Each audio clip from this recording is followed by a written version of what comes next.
वृंदावन में एक भक्ता हुई जिनका नाम है विरजो। भगवान की बहुत ही प्यारी भक्त हैं और भगवान की बड़े भाव से सेवा करती हैं।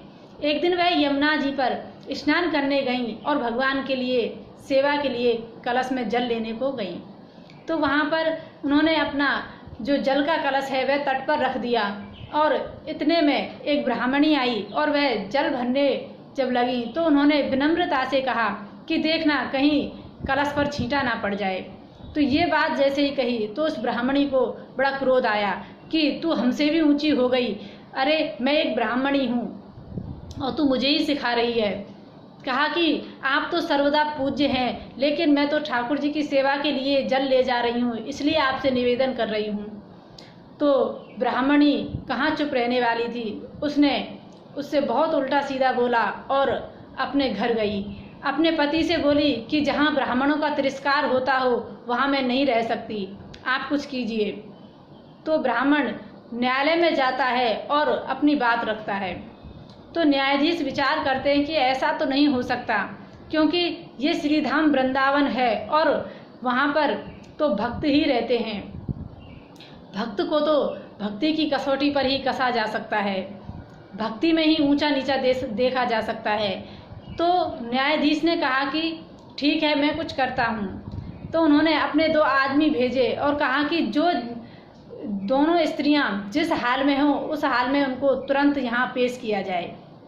तो जो आदमी जाते हैं वह वहाँ पर जैसे ही पहुँचते हैं तो जो भंगिन थी, जो स्वपचनी थी, वह तो श्वेत वस्त्र धारण करके और माथे पर तिलक लगाकर फूलों का दोना लेकर अपने ठाकुर जी की सेवा करने जा रही थीं।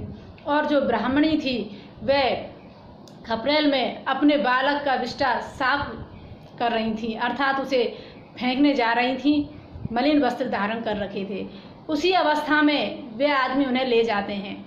अब जैसे ही वहाँ पहुँचते हैं तो सभी से न्यायाधीश कहते हैं कि देखो, आप ये निर्णय करो कि कौन ब्राह्मणी है और कौन स्वपचनी। अब तो जिस हाल में जो था उसके हिसाब से देखा जाए तो जो स्वपचनी थी, जो भंगिन थी, वो तो ब्राह्मणी लग रही थी और जो ब्राह्मणी थी वो भंगिन लग रही थी।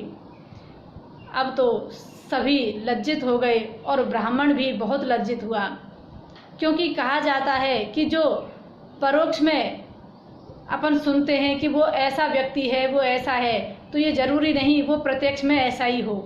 इसलिए हर किसी की बात पर विश्वास ना करें, क्योंकि भगवान का भक्त तो कैसा भी हो सकता है, वो चाहे किसी भी जाति का हो, लेकिन भगवान तो भक्त से प्यार करते हैं, ना किसी जाति से। इसलिए उन दोनों में उस भंगिन को ही सर्वश्रेष्ठ माना गया, क्योंकि वो भगवान की भक्ता थी। इधर वह तो अपने ठाकुर जी की सेवा में लग जाती हैं और वो अपने घर चले जाते हैं। इसलिए कहा जाता है कि भगवान कभी भी जाति कुल नाम नहीं देखते, वे तो बस भक्त का भाव देखते हैं। वाल्मीकि एक स्वपच भक्त हुए, वे भी भगवान की भक्ति करते थे और अपने घर को ऐसे पवित्र रखते थे जैसे कोई ब्राह्मण रखता हो। तो एक ब्राह्मण वाल्मीकि हुए जिन्होंने रामायण की रचना की। तो इसलिए कोई भी कुल में भगवान का भक्त हो सकता है, ये जरूरी नहीं कि उच्च कुल में ही भगवान का भक्त हो, निम्न कुल में भी भगवान का भक्त हो सकता है। रेदास जी वे भी चमार जाति में थे, लेकिन वे भी सर्वश्रेष्ठ भक्त थे। इसलिए भक्तों को हमेशा भक्ति से ही सर्वश्रेष्ठ माना जाता है। जय श्री कृष्ण।